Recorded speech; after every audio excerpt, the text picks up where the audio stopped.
నమస్తే, welcome to wild. నేను మీ జాకిర్ హుసేన్. ప్రస్తుతం మనతోటి సీనియర్ జర్నలిస్ట్ సిఎస్ రావు గారు ఉన్నారు. వెల్కమ్ చెప్పేద్దాం. హాయ్ సార్, నమస్తే. నమస్తే. కొమ్మినేని శ్రీనివాస్ గారికి బెయిల్ అయితే వచ్చేసింది సార్. నెక్స్ట్ ఏంటి, ఫ్రీ అయిపోయినట్టే అంటారా? సుప్రీంకోర్టు అయితే బెయిల్ ఇచ్చేసింది. ఇంకా సుప్రీంకోర్టు బెయిల్ పేపర్స్ని తీసుకొచ్చి గుంటూరు జైల్లో సబ్మిట్ చేసేసి ఆయన్ని పూచీకత్తు మీద విడుదల చేసే అవకాశం ఉంది. సుప్రీంకోర్టు ఇచ్చినటువంటి గైడ్ లైన్స్ ప్రకారం విడుదలయ్యే అవకాశం కూడా ఉంది. అది యుద్ధ ప్రాతిపదికన 5 గంటల లోపల కనుక సుప్రీంకోర్టు ఆర్డర్ని తీసుకొచ్చి వాళ్ళకి సబ్మిట్ చేసి వాళ్ళకి కావాల్సినటువంటి ఫార్మాలిటీస్ అన్ని పూర్తి చేసేస్తే ఆయన జైల్లో నుంచి బయటకు వస్తారు. అయితే ఇక్కడ కొమ్మినేని శ్రీనివాస్ గారు కానీ లేదా A1గా ఆ కేసులో ఉన్నటువంటి కృష్ణంరాజు గారు కూడా ఇప్పుడు గుంటూరు జైల్లోనే ఉన్నారు. ఇప్పుడు నిన్న ఆయన్ని అరెస్ట్ చేసి కోర్టు ముందు ప్రొడ్యూస్ చేశారు కృష్ణరాజు గారిని. అలాగే కొమ్మినేని గారిని అంతకుముందే ఆయన అరెస్ట్ చేసేసి గుంటూరు జైల్లో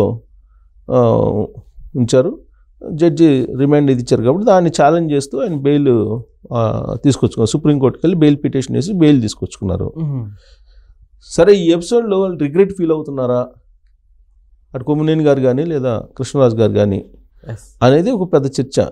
సాక్షి యాజమాన్యం మొత్తం ఈ కేసులో రాజధాని ప్రాంతాన్ని వేశ్యలతోటి పోలుస్తూ, వేశ్య రాజధాని అని పోలుస్తూ వాళ్ళు చేసినటువంటి కామెంట్స్, A1గా ఉన్నటువంటి కృష్ణరాజు గారు చేసిన కామెంట్స్, ఆయనకు మద్దతు ఇచ్చినటువంటి కొమ్మినేని గారి వ్యవహారం, యాంకరింగ్ వ్యవహారం, అలాగే వీళ్ళిద్దరికీ ఒక వేదికను ప్రొవైడ్ చేసినటువంటి సాక్షి, ఈ మూడింటిని ఆ కేసులో పెట్టడం జరిగింది.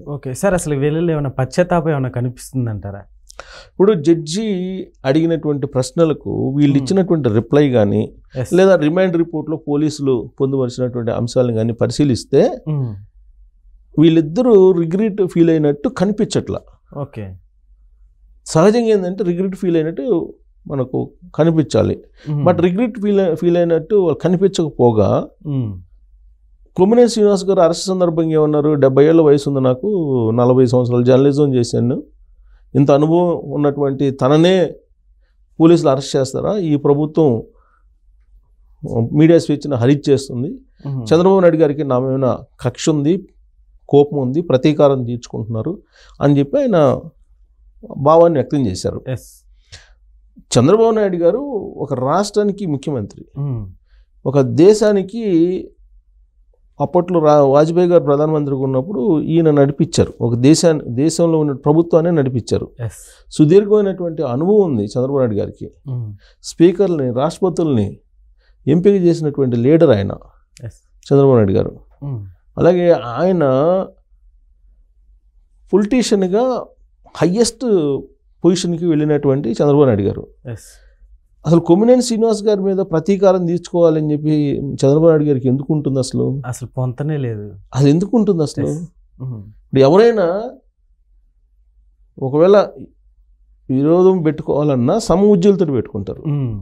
చంద్రబాబు నాయుడు గారికి ఆ పరిపక్వత ఉంది అని నాకు తెలుసు. కొమ్మినేని గారు ఏంటి, ఒక సీనియర్ జర్నలిస్టు, అంతే కదా. సరే, 40 సంవత్సరాల ఎక్స్పీరియన్స్ ఉంది అనుకున్నాం. ఆయన చెప్పేటువంటి మాటల్లో నాకు అనిపించినటువంటి అబద్ధం ఏంటంటే, చంద్రబాబు నాయుడు గారు ఈయన్ని చాలా నుంచి తీసేశారు అప్పట్లో అనేది బాగా ప్రచారం చేశారు ఈ మధ్య చాలామంది. నాకు తెలిసినంత వరకు ఏ రోజు కొమ్మినేని గారిని ఛానల్లో నుంచి తీసేయమని కానీ చంద్రబాబు నాయుడు గారు అసలు ఆయన గురించి పట్టించుకున్నటువంటి దాఖలాలు కనిపించాల నాకైతే. ఎందుకు చెప్తున్నాను ఈ మాట అంటే, నేను ఎన్టీవీలో ఉన్నప్పుడు ఈయన కూడా బ్యూరో చీఫ్, నేను కూడా అక్కడ పనిచేశాను. అంతకుముందు నేను వార్తలో ఒక పత్రికలో పనిచేస్తుంటే ఈయన ఆంధ్రజ్యోతిలో పనిచేసేవాళ్ళు. అక్కడి నుంచి నాకు పరిచయం. సరే, ఆయనకి తెలుగుదేశం పార్టీ చంద్రబాబు నాయుడు గారు ముద్ర ఉండేది. ఈయన ఎక్కడైనా కనిపిస్తే చంద్రబాబు నాయుడు గారు వచ్చినట్టు చాలామంది కామెంట్లు చేసుకునేవాళ్ళు. సో అలాంటి పరిస్థితి నుంచి ఆయన ఎన్టీవీకి వచ్చారు. సరే, ఎన్టీవీలో ఫస్ట్ టైం ఎన్టీవీలో ఎందుకు ఆయన బయటకు రావాల్సి వచ్చింది, దాంట్లో చంద్రబాబు నాయుడు గారి పాత్ర ఉందా అనేది ఆయనే చెప్పాలి. ఆయన అబద్ధాలు చెప్తున్నారు, నేను అనుకోవట్లా ఆయన అబద్ధాలు చెప్తాడని, కానీ ఆయన అబద్ధాలు చెప్తున్నారు.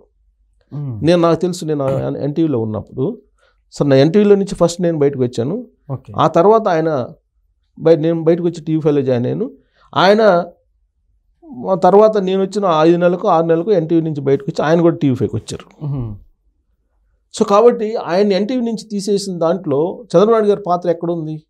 నాకు తెలుసు లేదని, చంద్రబాబు నాయుడు గారి పాత్ర లేదని. అది పచ్చి అబద్ధం చెప్తున్నారు ఆయన.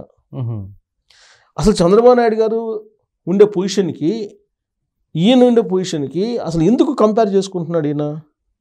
ఇప్పుడు నేనున్నానండి, నేను ప్రధానమంత్రి నరేంద్ర మోడీ గారు నన్ను ఉద్యోగుల నుంచి తీసేసాడని అంటే అర్థం ఉంది ఏమన్నా? అర్థం ఉండదు కదా. రకరకాల కారణాలతోటి ఆ ఆర్గనైజేషన్స్లో రకరకాల ప్రాబ్లమ్స్ తోటి మేనేజ్మెంట్ వద్దన్నా మనం వెళ్ళాలి, మనం వద్దనుకున్నా ఆ ఆర్గనైజేషన్ నుంచి రావాలి. ముళ్ళు ఆకు మీద పడ్డా, ఆకు ముళ్ళు మీద పడ్డా ఆకే ఇబ్బంది, ముళ్ళుకేం ఇబ్బంది ఉండదు. సో అదేవిధంగా కొమ్మినేని గారి గురించి నాకు తెలిసినంతవరకు ఆయన పట్టించుకోరు. ఎందుకంటే ఆయనకుండే బిజీ, ఆయన పాలిటిక్స్, ఆయన పార్టీకి సంబంధించిన వ్యవహారాలు వీటిలో బిజీగా ఉంటారు. ఓకే, ఇప్పుడు కొమ్మినేని గారు జర్నలిస్ట్గా ఎలా బిజీగా ఉంటారో ఆయన బిజీలో ఆయన ఉంటారు. XYZ గురించి పట్టించుకునే అంత ఉండదు ఒకటి. రెండు, చంద్రబాబు నాయుడు గారి గురించి చాలామందికి తెలిసిన అంశం, నాకు కూడా తెలిసిన అంశం, ఆయన కక్షపూరితంగా ఎవరిని వెంటాడరు ఒకటి.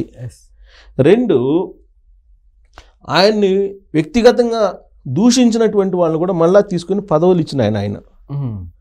మరి ఆయన ఎందుకు ఒక మామూలు జర్నలిస్ట్ని, కొమ్మినేని గారు అన్ని జర్నలిస్టులు, చాలామంది సీనియర్ జర్నలిస్టులు, ఆయన ఒకళ్ళండి.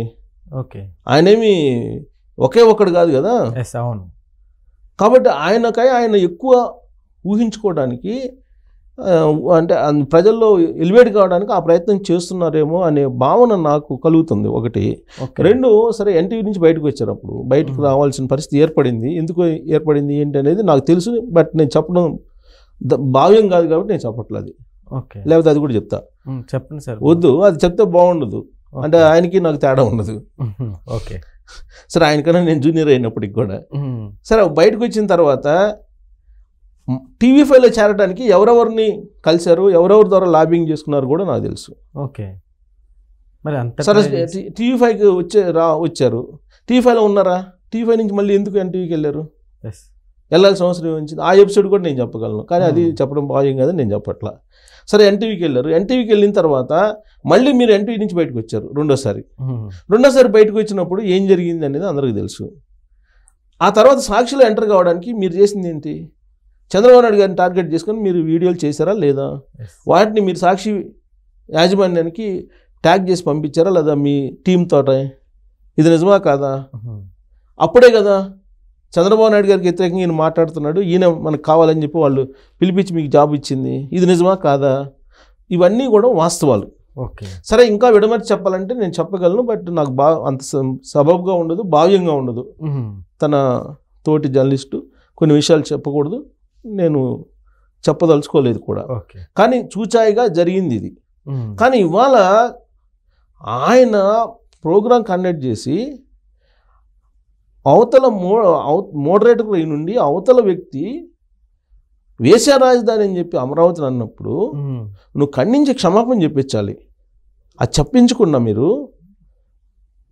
మీడియా స్వేచ్ఛ అనేది ఇప్పుడు ఎలివేట్ చేస్తూ ఆయన మాట్లాడుతున్నారు అంటే రిగ్రెట్ ఫీల్ కావట్లే ఆయన. అవును, రిగ్రెట్ ఫీల్ కావట్లేదు ఆయన. సరే కోర్టుకు వెళ్ళారు, న్యాయస్థానాలను ఆశ్రయించారు, సుప్రీంకోర్టు అయితే బెయిల్ ఇచ్చింది, బయటకు వస్తారు. బయటకు వచ్చిన తర్వాత ఇప్పుడు మళ్ళీ చంద్రబాబు నాయుడు గారిని వ్యతిరేకంగా మాడతారు. చంద్రబాబు నాయుడు గారు ఒక జర్నలిస్ట్, సీనియర్ జర్నలిస్ట్, నువ్వు మీరు చంద్రబాబు నాయుడు గారితో చంద్రబాబు నాయుడు గారు నన్ను వ్యక్తిగతంగా ఇప్పుడు చంద్రబాబు నాయుడు గారు వ్యక్తిగతంగా ప్రతీకారం తీసుకోవాలంటే తనకు సమాంతరంగా ఉండేటువంటి పార్టీల మీదనో తన సమాంతరంగా ఉండే లీడర్ల మీదనో తీర్చుకుంటాడు. కొమ్మినేని గారు లాంటి జర్నలిస్టులు కొన్ని వేల మంది ఆయనకు తెలుసు. ఓకే, ఆ వేల మందిలో ఈయన ఒకళ్ళు. అవును కదా. సో రేపు జైలు నుంచి బయటకు వచ్చిన తర్వాత మళ్ళీ చంద్రబాబు నాయుడు గారిని రకరకాలుగా దూషించడానికో లేకపోతే ఇంకో రకంగా ఆయన ఉపయోగించుకునే అవకాశం ఉంది. మరి ఆయన బయటకు వచ్చి ఎలా వ్యవహరిస్తారనేది మనం వెయిట్ అండ్ సీ. ఒకటి.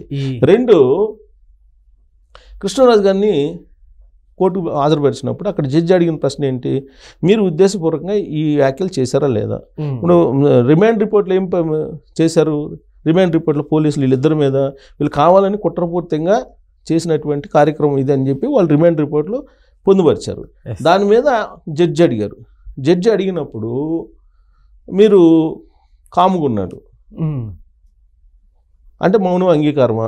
ఒకటి. రెండు, మిమ్మల్ని పోలీసులు బాగా చూసుకున్నారా అని అంటే ఒక డిఎస్పి గురించి ఆయన చాలా పొగుడుతూ మాట్లాడితే జడ్జి కోపం వచ్చిందని చెప్పి అన్నారు. ఓకే. అంటే ఇవన్నీ ఇప్పుడు వాళ్ళు ఒక రకంగా కృష్ణరాజు గారు రిగ్రెట్ ఫీల్ అవుతున్నారు.